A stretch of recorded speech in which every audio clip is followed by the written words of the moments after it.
കേരളത്തിൽ നിയമസഭാ തിരഞ്ഞെടുപ്പ് നടന്നതിന് തൊട്ടു പിന്നാലെ തന്നെ ഇപ്പോൾ കേരളത്തിലെ മുൻ മുഖ്യമന്ത്രിയും ഇപ്പോഴത്തെ പ്രതിപക്ഷ നേതാവുമായ ശ്രീ പിണറായി വിജയൻ്റെ വീട്ടിലും തിരുവനന്തപുരത്ത് അദ്ദേഹം താമസിക്കുന്ന വാടക വീട്ടിലും അതുപോലെ മറ്റ് 12 കേന്ദ്രങ്ങളിലും എൻഫോഴ്സ്മെൻറ്റ് ഡിപ്പാർട്ട്മെൻറ്റിൻ്റെ പരിശോധന നടന്നിരിക്കുകയാണ്.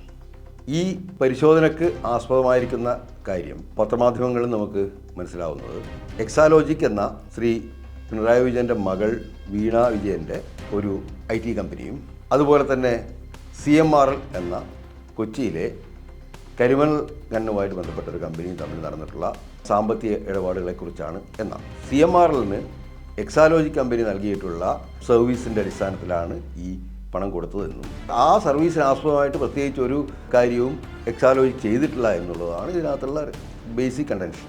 അത് SFIO എന്ന് പറയുന്ന ഏജൻസിയുടെ അന്വേഷണ റിപ്പോർട്ട്, അതായത് CMRLൻ്റെ ഓഡിറ്റ് റിപ്പോർട്ടുമായിട്ട് ബന്ധപ്പെട്ടിട്ടാണ് ആ ഒരു ആരോപണം വന്നിരിക്കുന്നത്. അപ്പോൾ അതിൻ്റെ മുകളിലാണ് ഇപ്പോൾ ഈ അന്വേഷണം വന്നിരിക്കുന്നത്. അപ്പോൾ നമ്മൾ മൊത്തത്തിൽ നോക്കുകയാണെന്നുണ്ടെങ്കിൽ ഇപ്പോൾ 2014 ശേഷം ഇപ്പോൾ കേന്ദ്ര ഏജൻസികൾ അധിക കേസുകളും അന്വേഷിക്കുന്നത്, പ്രത്യേകിച്ച് EDയുടെ അന്വേഷണ പരിധിയിൽ വന്നിരിക്കുന്നതെല്ലാം പ്രതിപക്ഷ നേതാക്കളും പ്രതിപക്ഷ പാർട്ടികൾ ഭരിക്കുന്ന സംസ്ഥാനങ്ങളിലെ നേതാക്കളുമാണ്. ഇപ്പോൾ EDയുടെ അന്വേഷണ പരിധിയിൽ നാഷണൽ ഹെറാൾഡ് പത്രവുമായിട്ട് ബന്ധപ്പെട്ടിട്ടുള്ള ഒരു കേസിൽ ഇപ്പോൾ രാഹുൽ ഗാന്ധിയെക്കുറിച്ചും സോണിയാഗാന്ധിയെക്കുറിച്ചും അവർ അന്വേഷിക്കുകയാണ്. അതുപോലെ തന്നെ EDയുടെ കേസ് അന്വേഷണത്തിൽ 2500% വർധനവാണ് 2014 ശേഷം ഉണ്ടായിരിക്കുന്നത്.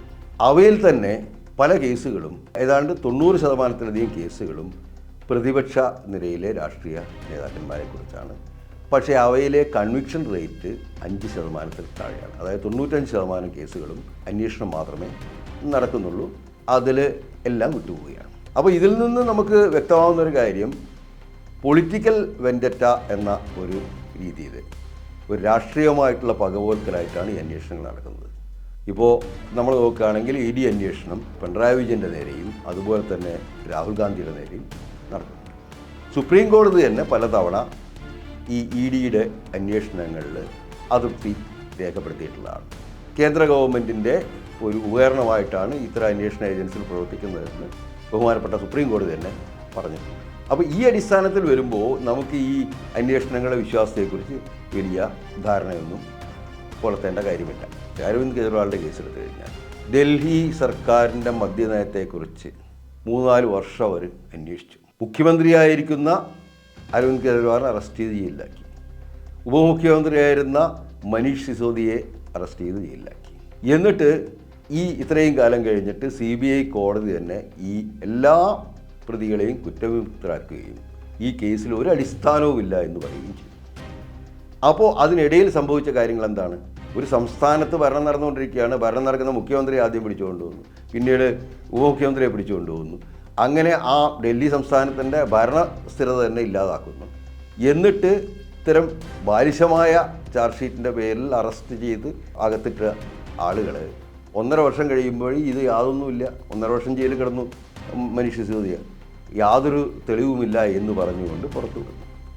അപ്പോൾ ഈ ആരോപണങ്ങൾ കെട്ടിച്ചമച്ചാണെന്ന് പറയുന്നത് പൊതുജനങ്ങളോ മാധ്യമങ്ങളോ അല്ല, കോടതി തന്നെയാണ്. കോടതി എല്ലാവരും വെറുതെ വിടും. പക്ഷേ ഈ 1.5 വർഷത്തിനകത്ത് ഡൽഹിയിൽ എന്തൊക്കെയാണ് നടന്നത്? ഡൽഹിയിൽ ഈ ആരോപണങ്ങളുടെ പേരിൽ മുഖ്യമന്ത്രി ജയിലിലായതിൻ്റെ അടിസ്ഥാനത്തിൽ ആ സർക്കാർ തന്നെ അടുത്ത തെരഞ്ഞെടുപ്പിൽ ഇല്ലാതെയായി. അരവിന്ദ് കെജ്രിവാൾ എന്ന വ്യക്തിയുടെ അഭിമാനത്തെ വളരെയധികം ചോദ്യം ചെയ്തു, അദ്ദേഹത്തിൻ്റെ വിശ്വാസത്തെ ചോദ്യം ചെയ്തു. മനീഷ് സിസോദിയ എന്ന് പറഞ്ഞ ഉപമുഖ്യമന്ത്രിയുടെയും വിശ്വാസത്തെ പൂർണ്ണമായിട്ടും ചോദ്യം ചെയ്യപ്പെട്ടു. ഇതെല്ലാം നടന്നതിൽ ഒരു കഴമ്പുമില്ലെന്ന് കോടതി കണ്ടെത്തുകയും ചെയ്തു. അതുപോലെ തന്നെയാണ് ED നടത്തിയിട്ടുള്ള എല്ലാ രാഷ്ട്രീയ നേതാക്കന്മാർക്കും എതിരായിട്ടുള്ള അന്വേഷണങ്ങൾ.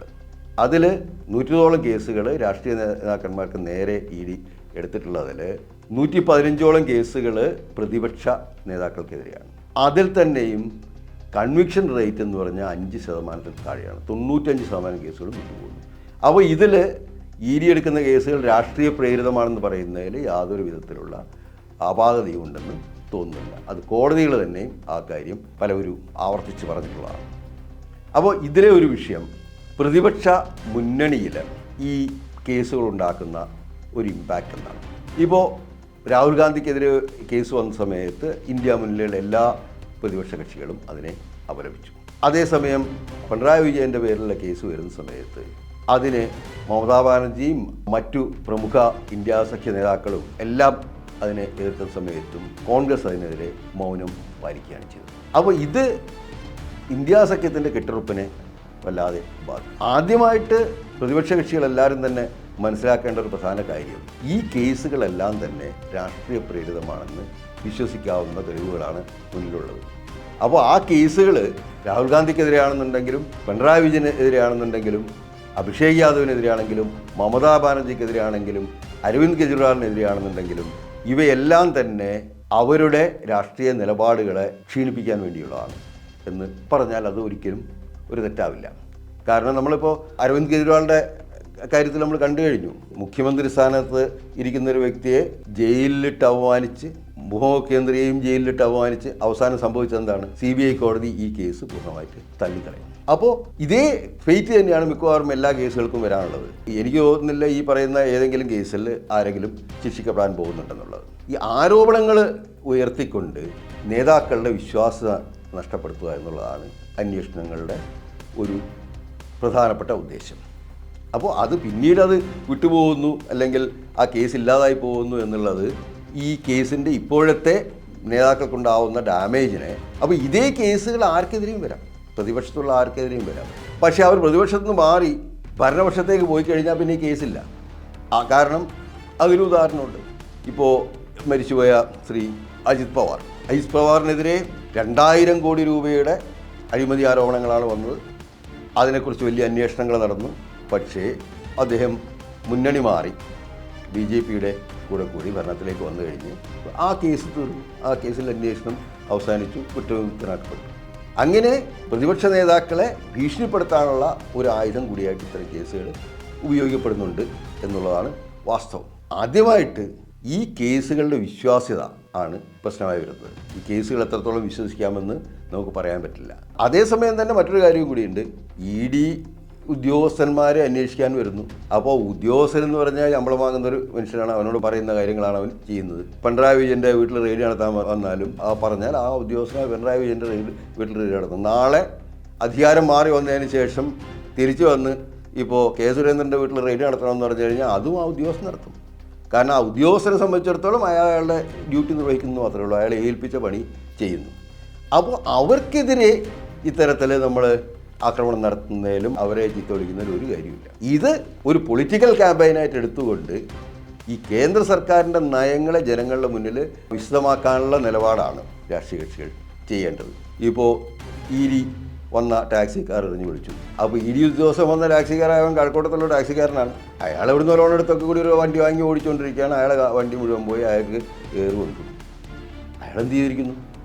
അതുപോലെ അതിൽ വന്നിട്ടുള്ള ഉദ്യോഗസ്ഥന്മാർ, ഇപ്പോൾ നമ്മളെ അറസ്റ്റ് ചെയ്യാൻ വരുന്ന ഒരു പോലീസ് ഉദ്യോഗസ്ഥൻ, ആ പോലീസ് ഉദ്യോഗസ്ഥൻ അയാളുടെ ചുമതല നിർവഹിക്കുകയാണ്. അതിനെതിരെ നമ്മൾ 2 രീതിയിൽ നമുക്ക് പ്രതികരിക്കാൻ സാധിക്കും. ഒന്ന്, ജനങ്ങളുടെ മുന്നിൽ ഈ കേസ് എന്താണ്, ഈ കേസിൽ യാതൊരു വസ്തുതയില്ല എന്നുള്ള കാര്യം എക്സ്പോസ് ചെയ്യാനുള്ള നടപടി സ്വീകരിക്കുക. 2, ഇതിനെതിരെയുള്ള നിയമ നടപടികളിൽ മുന്നോട്ട് പോവുക. ഇപ്പോൾ കേജ്രിവാൾ നിയമ നടപടിയായിട്ട് മുന്നോട്ട് പോയി കേസ് ചലഞ്ച് ചെയ്തു. അങ്ങനെ ഡൽഹി CBI കോടതിയിൽ നിന്ന് ആ കേസ് വിട്ടുപോയി. അപ്പോൾ ഈ 2 രീതിയിലാണ് പ്രതികരിക്കാൻ പറ്റുന്നത്. ഒന്ന് ജനങ്ങളുടെ കോടതിയിലും ഒന്ന് ഭരണഘടനാ പ്രകാരമുള്ള കോടതിയിലും. ഈ 2 കോടതികളിലാണ് ഈ കേസ് വാദിക്കപ്പെടേണ്ടത്. അപ്പോൾ ഇതിൽ വരുന്ന ഉദ്യോഗസ്ഥർ, പോലീസുകാർ, അവരെല്ലാവരും തന്നെ എന്താണ്, അവരെല്ലാവരും തന്നെ അവരുടെ ജീവിതമാർഗമായിട്ട് വരുന്ന ജോലിയാണ്. ഇന്ന് പറയുന്നത് ഇന്നവർ ചെയ്യും. നാളെ ഉത്തരവിട്ട ആളുകൾക്കെതിരെ തന്നെ ഇപ്പോൾ നമുക്കറിയാമല്ലോ, നമുക്ക് വളരെ വ്യക്തമാണ്. ഇപ്പോൾ രക്ഷാപ്രവർത്തനം നടത്തിയ ഗൺമാൻമാർ ഇന്ന് സസ്പെൻഷനിലാണ്. അന്ന് രക്ഷാപ്രവർത്തനം ഉത്തരവിട്ടപ്പോൾ അവർ ഉത്തരവ് നടപ്പാക്കി. ഇന്ന് അവരുടെ ജോലി താൽക്കാലികമായിട്ട് പോയി. അപ്പോൾ ഉദ്യോഗസ്ഥന്മാരെന്ന് പറയുന്നത് ഇതുപോലെ അവരുടെ ജീവസന്ധാരണത്തിന് വേണ്ടിയിട്ട് ചെയ്യുന്ന പ്രവൃത്തിയാണ്. അപ്പോൾ അവർക്കെതിരെ നീങ്ങുന്നതിന് പകരം ഈ വിഷയങ്ങൾ പൊതുമധ്യത്തിലും അതുപോലെ കൺസേൺഡ് ആയിട്ടുള്ള വിചാരണ കോടതികളിലുമാണ് തെളിയിക്കപ്പെടേണ്ടത്. അപ്പോൾ ഈ ഒരു വിഷയം ഇത് പ്രതിപക്ഷ സഖ്യത്തിൽ കൂടുതൽ ഭിന്നിപ്പുണ്ടാക്കുന്നതിലേക്ക് പോകുന്നതിന് പകരം ഇതെന്താണ്, ഇതിൻ്റെ വാസ്തവം എന്താണ്, എങ്ങനെയാണ് വിക്ടിമൈസ് ചെയ്യപ്പെടുന്നത് പ്രതിപക്ഷ നേതാക്കൾ എന്നുള്ള കാര്യം ജനങ്ങളുടെ മുന്നിൽ തുറന്നു പറയാനാണ് പ്രതിപക്ഷ നേതാക്കൾ കൂടുതൽ ശ്രദ്ധിക്കേണ്ടത്. അതായിരിക്കും അവർക്ക് കൂടുതൽ ഗുണപ്രദമായി തീരുക.